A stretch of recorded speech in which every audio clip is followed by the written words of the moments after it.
Hello everyone. তো এটা হচ্ছে আমার দার্জিলিং ট্রিপের শেষ ব্লগ, শেষ দিনের। তো এটা দিতে অনেকটাই দেরি হয়ে গেল মাঝখানে। তো ল্যাদ লাগে বড্ড এডিটিং করতে, সেই জন্য। তো আমরা রেডি হয়ে একদম চলে এসেছি হোটেলের টপ ফ্লোরে, যেখানে আমাদের খাবার দাবার থাকে। ব্রেকফাস্টে আজকে ছিল লুচি, ঘুগনি আর চা। তো আমরা ব্রেকফাস্ট করে 10টার মধ্যে চেক আউট হয়ে গেছি হোটেল থেকে। আর আজকের দার্জিলিংয়ের ওয়েদারটা ছিল একদম ফগি, মানে প্রচণ্ড মেঘ করেছিল, মাঝে মাঝেই বৃষ্টি আসছিল, আবার বৃষ্টি বন্ধ হয়ে যাচ্ছিল। তো দূরের কিচ্ছু দেখা যাচ্ছিল না, দেখতেই পাচ্ছ পুরো সাদা। তো যাই হোক, আমরা যাত্রা শুরু করলাম। আজকে যাওয়ার পথেও মানে এনজেপিতে যাওয়ার মধ্যেও আমাদের অনেকগুলো স্পট দেখার আছে, আমাদের ভিউ পয়েন্ট অনেকগুলোই আছে, তো দেখবো সেগুলো যেতে যেতে। তারপর আমরা আজকে রাতের ট্রেনেই ব্যাক করব কলকাতা।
আমাদের প্রথম ডেস্টিনেশন চলে এসেছে লেপচা জগতের পাইন ফরেস্ট, যেটা অপূর্ব সুন্দর। পুরো মনে হচ্ছে যেন সেই রাস মুভির যে শুটিংটা হয়েছিল ভূতের, সেই স্পটটা মানে অসাধারণ লাগছে। মেঘটা পুরো ফরেস্টের ভেতর ঢুকে আছে, আর মেঘটা পুরো ধোঁয়া, মানে আমরা মেঘ ধরতে পারছি রীতিমতো আর কি, এরকম।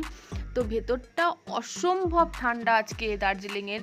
আর এই পাইন ফরেস্টের ভেতরে তো মানে যা তা ঠান্ডা। আমি কোনো সোয়েটার পরিনি, আমার চোখ দিয়ে শুধু জলই বেরিয়ে যাচ্ছে, এরকম ঠান্ডা।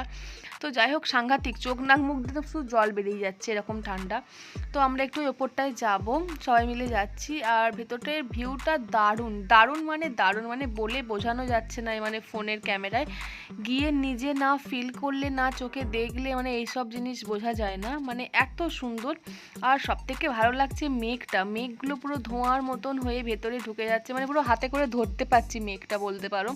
তো মুখটা দেখে বুঝতেই পারছো প্রচণ্ড ঠান্ডা, মানে চোখ মুখ দিয়ে ভাব বেরোচ্ছে। তো আমি এবার একটু স্টোল ঢাকা নিচ্ছি মায়ের কাছ থেকে নিয়ে। তো এখানে আমাদের কিছু ফটোশ্যুট, ছবি তোলা হয়ে গেছে। এবার আমরা ওই পাইন ফরেস্টের একটা ভেতর দিয়ে যাচ্ছি আমাদের নেক্সট ডেস্টিনেশন।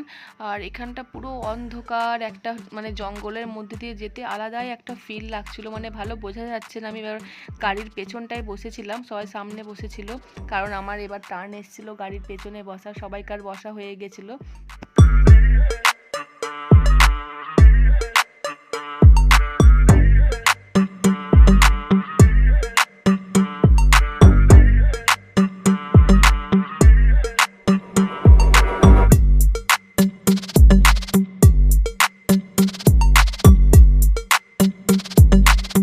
ওই যে পেছনে ফরেস্টটা পেরিয়ে চলে এলাম, বেশ অনেকটা রাস্তায় ওই ফরেস্টটার মধ্যে দিয়ে এলাম। অসম্ভব সুন্দর একটা অনুভূতি হচ্ছিল, যেমন সুন্দর একটা ঠান্ডা পরিবেশ, তেমন সুন্দর একটা মানে কি বলবো চারিদিকটা হয়েছিল। তো আমরা এখানে একটা আমাদের ভিউ পয়েন্ট আছে, আবার বৃষ্টি চলেও এসছে, ফোঁটা ফোঁটা শুরু হয়ে গেছে। তার আগে একটু টপ পয়েন্টটায় গিয়ে একটু দেখে আসি যে জঙ্গলটা পেরিয়ে এলাম সেটা। আর রাস্তার দুধারে দেখো কি সুন্দর ফুল হয়ে আছে এখানে, মানে নেচার্স বিউটিটা এত সুন্দর, যেখানে সেখানে এত সুন্দর সুন্দর ফুল হয়ে আছে, মানে সুন্দর, মানে এত সুন্দর কল্পনা করা যায় না বলে। তো চলো ওই ওপরটা যে ছাতা মতন করা আছে ওখানটায় যাব, ওখানটা থেকে দেখবো ওই নিচে যে ফরেস্টটা আমরা পেরিয়ে এলাম, ওই ফরেস্টটা ওপর থেকে কেমন লাগে দেখতে, সেটা দেখতেই এই ওপরটায় যাওয়া। ওই যে দূরের ওই ফরেস্টটা দেখছো কেমন ধোঁয়া বেরোচ্ছে, তো ওইখানটা দিয়ে আমরা পেরিয়ে এসেছি এইখানটা। তো এবার আর একটা কি লেক মতন এখানে আছে বলছিল, তো সেখানটা যাব। তো এই যে দেখতে পাচ্ছ এটাকে বলছিল নাকি লেক, তো আমার সেরকম কিছু লাগেনি এখানটা। আর বৃষ্টিও শুরু হয়ে গেছিলো, তো তাড়াতাড়ি একটু সবটা কভার করে নিয়ে আবার ছুটে গাড়িতে উঠে পড়েছি, কারণ এই ঠান্ডার মধ্যে ভিজলে তো আবার শরীর খারাপ হয়েই যাবে সবাইকার। আর তার মধ্যে তো আমি সোয়েটারও পরিনি, প্রচণ্ড ঠান্ডা ছিল আজকে।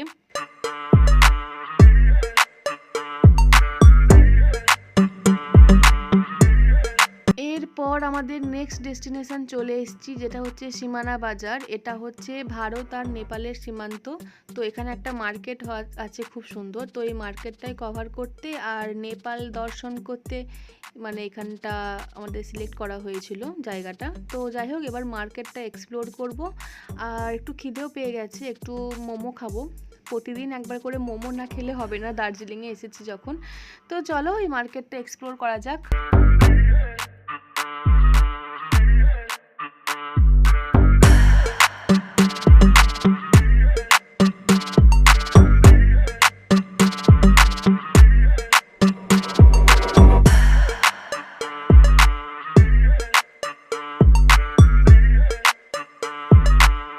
ওই যে দূরের পাহাড়টা দেখতে পাচ্ছ, ভালো করে দেখা যাচ্ছে না, ওটাই হচ্ছে নেপাল।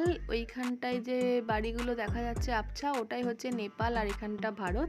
এরপর এই সীমানা বাজারটা থেকে যখন আমরা বেরিয়ে আমাদের নেক্সট ডেস্টিনেশন যাব, তো সেটা আমরা এই নেপালের মধ্যে দিয়েই যাব। নেপালের মানে আলাদাই মনে হচ্ছে যে দুটো দেশ কভার করে ফেললাম মনে হচ্ছে বেড়াতে গিয়ে দার্জিলিং। তো যাই হোক, এখন আমি একটু মোমো খেতে এসেছি, ভেজ মোমোই খাবো। এখানে এসে আমি চিকেন খাইনি, কারণ কিসের মাংস দেবে কেমন কি আমার ঠিক ভরসা হচ্ছিল না, তাই জন্য সবসময় ভেজ মোমোটাই খাচ্ছিলাম। তো এই যে ভেজ মোমো, এটা খেয়ে নিই। গরম গরম মোমো দারুণ লাগে। প্রথমে ভাবলাম ম্যাগি খাবো, তারপর মোমো দেখে ভাবছি না মোমোই খাই, ম্যাগির থেকে আমি মোমোটা বেশি ভালোবাসি।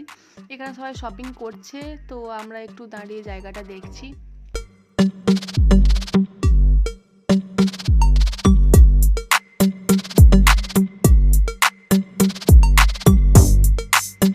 নেপালকে পেছনে রেখে আমরা এখানে দাঁড়িয়ে সবাই মিলে কতগুলো ফটোশ্যুট করছিলাম। পেছনে নেপাল আর দাঁড়িয়ে আছি ভারতে। তো যাই হোক, খুব ভালো লাগছিলো এখানটায় এসে, মানে সবাইকার খুব আনন্দ হয়ে গেছিলো যে নেপাল দেখতে পাচ্ছি, এরকম একটা ব্যাপার। তো যাই হোক, আমরা আবার নেক্সট ডেস্টিনেশনের দিকে যাচ্ছি।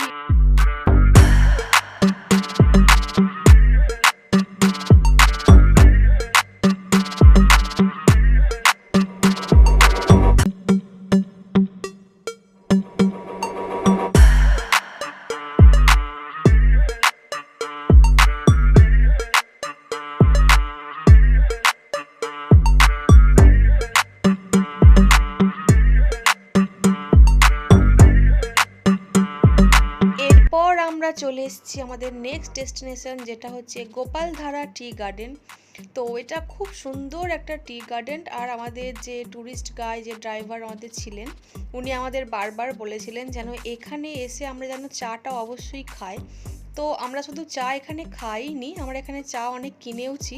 শুধু এখান থেকে নয়, যেখানে যেখানে চা বাগান ছিল সেখান থেকে আমাদের অনেক চা কেনা হয়েছে। মানে হোটেল থেকেও হোমমেড চা কিনেছিলাম, অনেক জায়গাকার চা কেনা হয়েছে আমাদের। তো চলে এসছে এই যে চাটা দেখতেও যতটা সুন্দর, খেতেও ঠিক ততটাই টেস্টি। আমি নিজেও একজন চা লাভার নই, তবুও আমার খুব ভালো লেগেছে চাটা খেতে। আর চাটার দামও অনেক বেশি, 2000 টাকার কাছাকাছি প্রায় কেজি ছিল চাটার। তো যাই হোক, এখন আমরা এই ভেতরটা একটু যাচ্ছি। আবার বৃষ্টি শুরু হয়ে গেছে। আজকে বৃষ্টিটা আমাদের খুবই জ্বালাতন করেছে, মানে একটু ফটোশ্যুট করব কি খালি বৃষ্টি শুরু হয়ে যাচ্ছে। আর এই ঠান্ডার মধ্যে বৃষ্টিতে ভিজলেই তো জানো শরীর খারাপ হবে।